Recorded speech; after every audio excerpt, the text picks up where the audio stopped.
The ayes to the right, 286.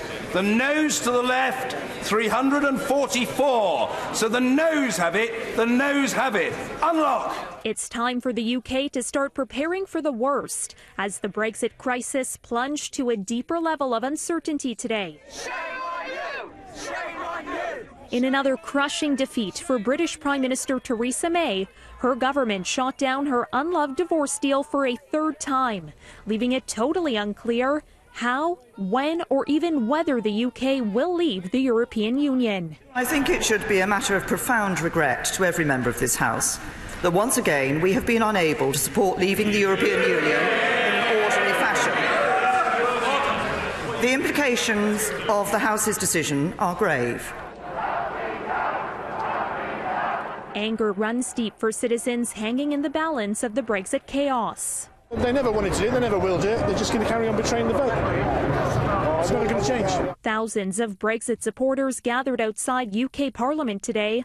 Almost 3 years after the 2016 referendum, they still don't know what they voted for. We've been lied to and lied to and lied to all along.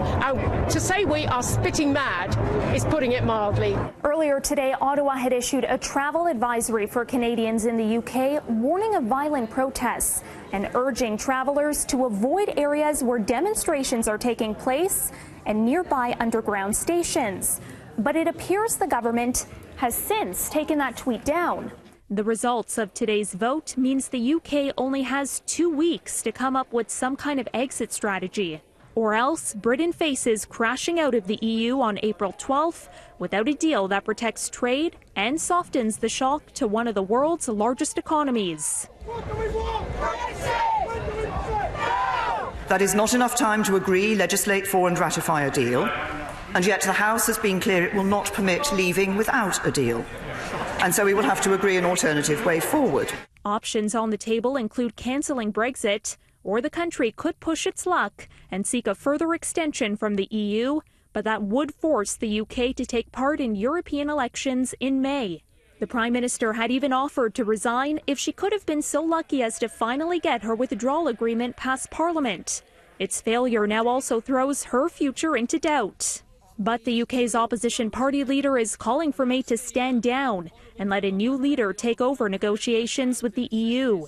And if the Prime Minister can't accept that, then she must go, not at an indeterminate date in the future, but now. Despite the stalemate, it's not game over yet. MPs are set to have another go at reaching a Brexit compromise in another series of votes on Monday. We will be leaving the EU on the 29th of March 2019 at 11 p.m. We will leave the EU on the 29th of March. The United Kingdom is leaving the European Union on the 29th of March 2019. But of course that never happened. In an ironic twist, today's developments came on the very day the UK was initially supposed to separate from the EU. Brexit means Brexit, and we're going to make a success of it. And it's still unclear if that promise can be kept. European leaders will meet on April 10th for an emergency summit, now that a chaotic exit for the UK is the likely scenario. Prime Minister May is expected to be there.